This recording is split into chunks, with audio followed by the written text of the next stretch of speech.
La Reforma Católica. Esta unidad que se está tratando en este momento y del cual, ay, se me dio mi libro, del cual es el capítulo 12, no sigue necesariamente un orden cronológico, porque hoy nosotros vamos a tratar un tema que es casi inmediato a la Reforma, porque es la Reforma dentro del catolicismo.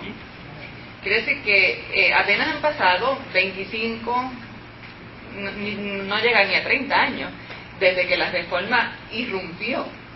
Y la Reforma irrumpe en el 17, ¿verdad?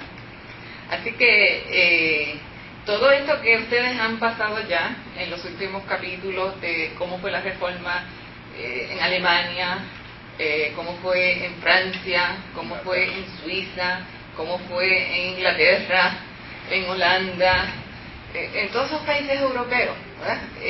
Eso fue paulatinamente, y el autor, como no quiere romper esa línea, ¿verdad?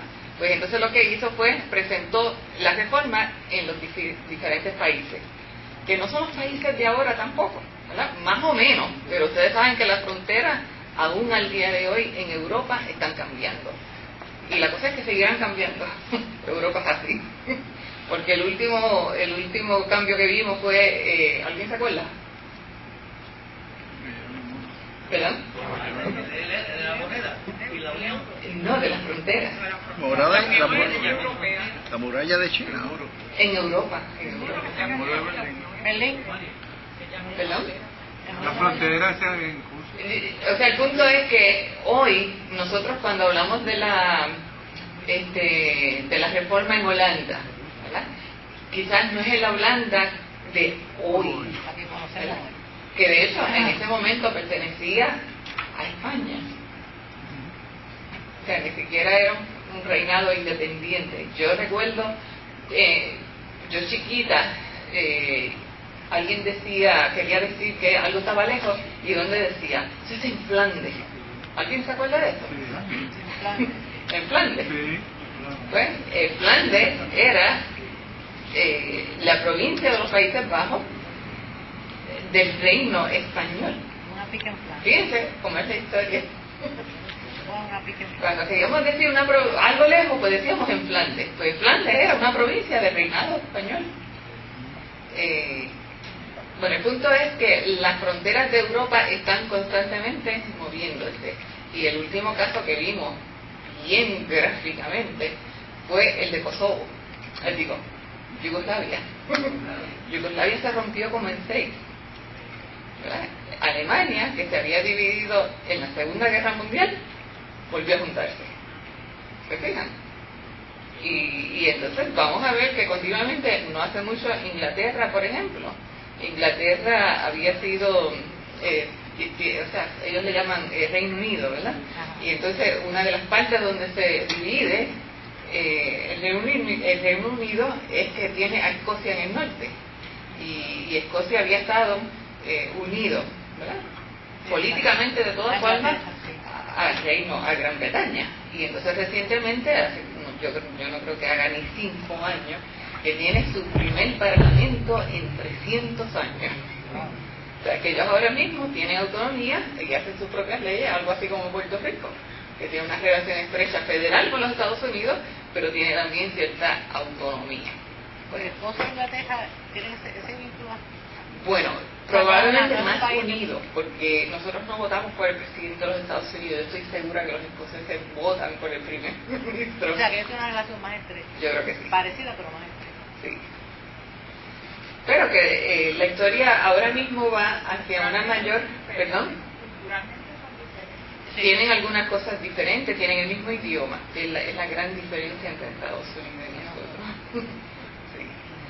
Bueno, pero recogiendo otra vez, pues todo lo que está sucediendo en Europa en el siglo XVI, pues es un hilo que él no quiso romper para entonces introducir la reforma católica.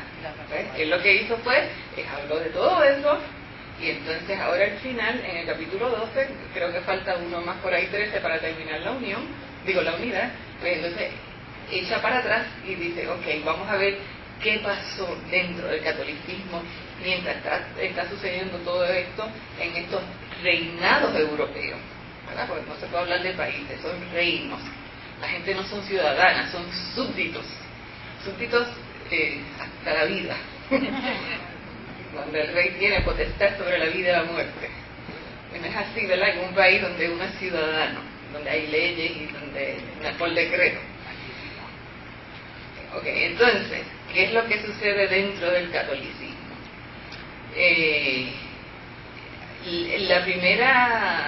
Probablemente la primera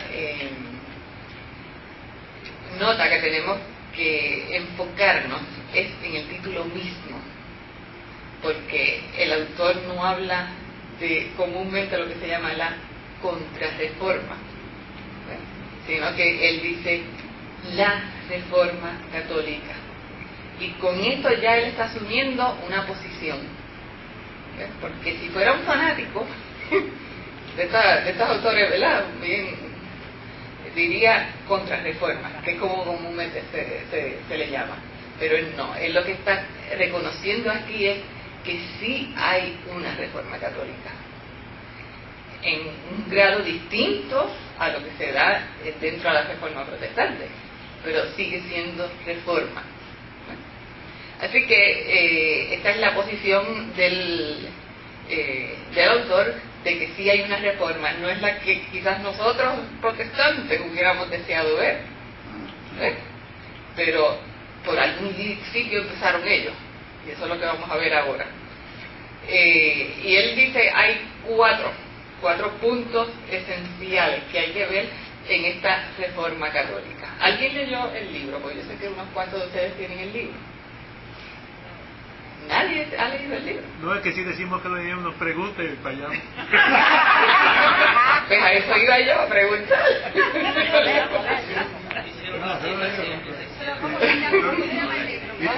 Historia del cristianismo de Justo González.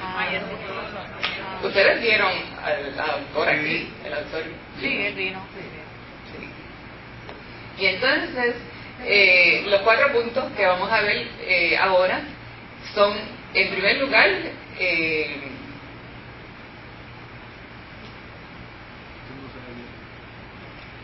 a ver si lo ponen ahí. Lo pusieron pero se lo llevaron. ¿Qué no sabe bien Que yo no puedo mirar atrás. Pero yo lo tengo aquí, está bien, y también está aquí. Lo que pasa es que es bueno seguir un orden. Ahí está. Ok. 4 respuestas del catolicismo al clamor por reforma. Eso quiere decir que, miren, no todos los que buscaban reforma salieron de la iglesia católica. ¿Ves? Hay muchos que querían reforma también se quedaron dentro de la iglesia. Y dentro de esas 4 respuestas, la primera es la refutación al protestantismo. Como en todo, miren, en política, en religión, principalmente en esos dos, ¿verdad? Cuando se enfrentan posiciones contrarias, usted va a tener desde los más fanáticos hasta los más calculados y los más sobrios, ¿ves?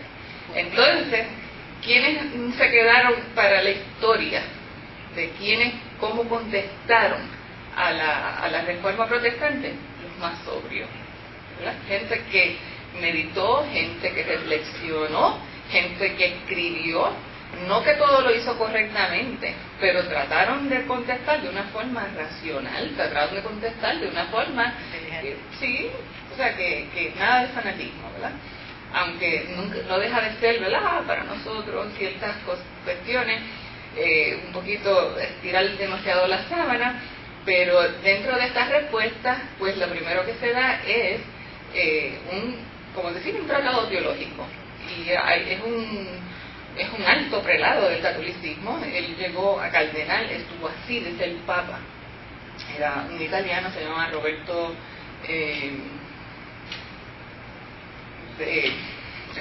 Bellarmino, Roberto Bellarmino.